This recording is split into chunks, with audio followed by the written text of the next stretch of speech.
Assalamualaikum warahmatullahi wabarakatuh. Kami dari kelompok 1 Strategi Pembelajaran Fisika yang anggotanya saya sendiri, Dea Sagita, yang kedua Mutiara Putri Yaldi, yang ketiga Sakila Zulima Marindra, dan yang keempat Nadia Putri Herman. Baiklah, dalam video kali ini kita akan membahas pendekatan pembelajaran. Yang pertama yang kita bahas yaitu pengertian pendekatan pembelajaran.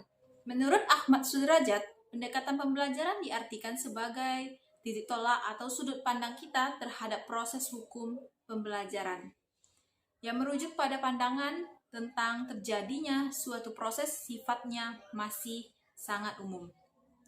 Di dalamnya mewadahi, menginspirasi, menguatkan pembelajaran dengan cakupan teoritis tertentu.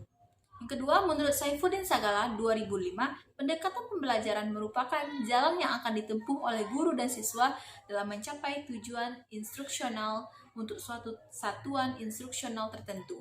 Yang ketiga, menurut Sanjaya dalam Rusman 2013, pendekatan adalah titik tolak atau sudut pandang kita terhadap proses pembelajaran.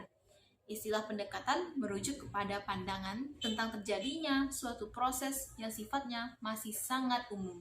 Dilihat dari pendekatannya, pembelajaran terdapat dua jenis pendekatan. Yang pertama, pendekatan pembelajaran yang berorientasi atau berpusat pada siswa, student-centered approach. Dan yang kedua, pendekatan pembelajaran yang berorientasi atau berpusat pada guru, teacher-centered approach. Yang kedua yaitu jenis-jenis pendekatan. Pertama kita bahas pendekatan kontekstual. Pendekatan kontekstual sudah lama dikembangkan oleh John Dewey pada tahun 1916, yaitu sebagai filosofi belajar yang menekankan pada pengembangan minat dan pengalaman siswa. Kontekstual atau Contextual Teaching and Learning dikembangkan oleh The Weinstein State Consortium for Contextual Teaching and Learning yang bergerak dalam dunia pendidikan di Amerika Serikat.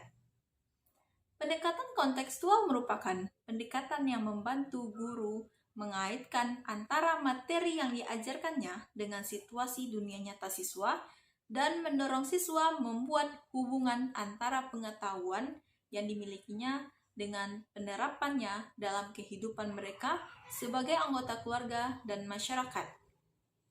Dalam pengajaran kontekstual memungkinkan terjadinya 5 bentuk belajar yang penting. Yang pertama, mengaitkan. Mengaitkan adalah strategi yang paling hebat dan merupakan inti konstruktivisme. Dan yang kedua, mengalami merupakan inti belajar kontekstual, di mana mengaitkan berarti menghubungkan informasi baru dengan pengalaman maupun pengetahuan sebelumnya.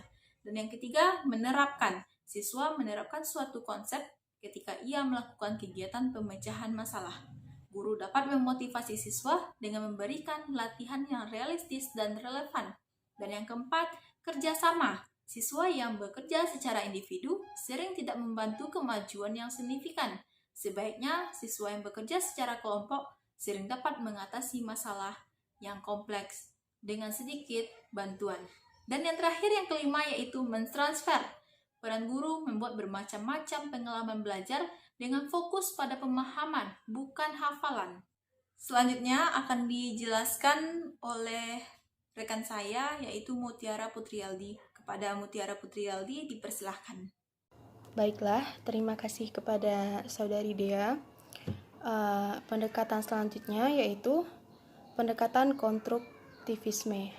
Pendekatan konstruktivisme merupakan pendekatan dalam pembelajaran yang lebih menekankan pada tingkat kreativitas siswa dalam menyalurkan ide-ide baru yang dapat diperlukan bagi pengembangan diri siswa yang didasarkan pada pengetahuan. Dalam pendekatan konstruktivisme ini, peran guru hanya sebagai pembimbing dan pengajar dalam kegiatan pembelajaran.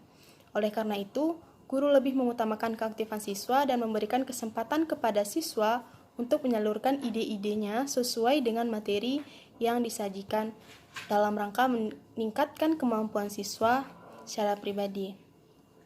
Maka, dapat dikatakan pendekatan konstruktivisme merupakan pembelajaran yang lebih mengutamakan pengalaman langsung dan keterlibatan siswa dalam kegiatan pembelajaran.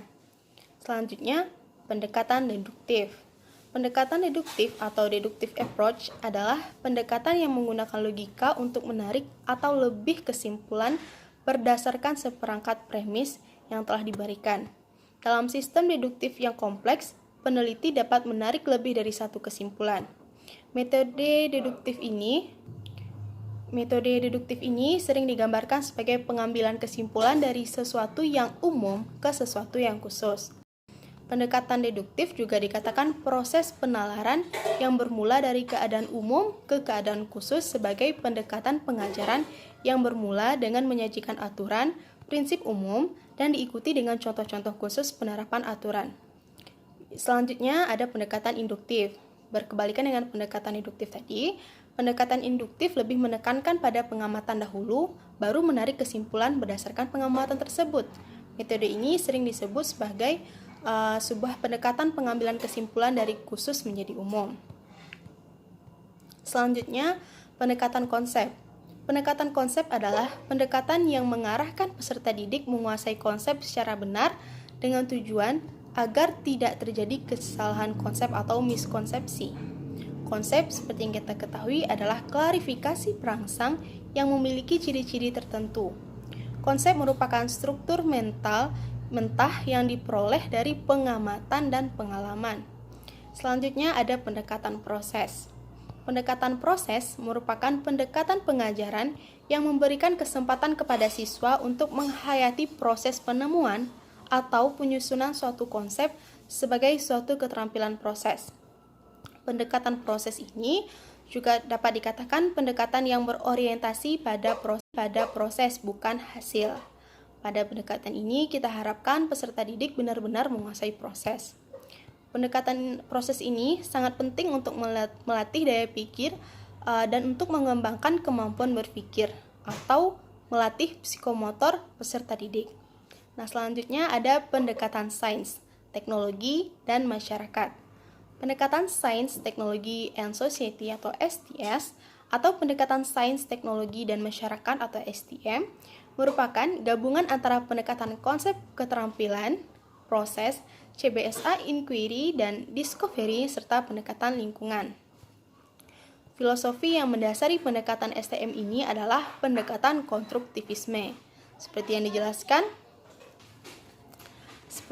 dijelaskan, pendekatan konstruktivisme yaitu peserta didik menyusun sendiri konsep-konsep di dalam struktur kognitifnya berdasarkan apa yang telah mereka ketahui. Materi selanjutnya akan dijelaskan oleh kelompok 2. Kepada kelompok 2 kami persilahkan.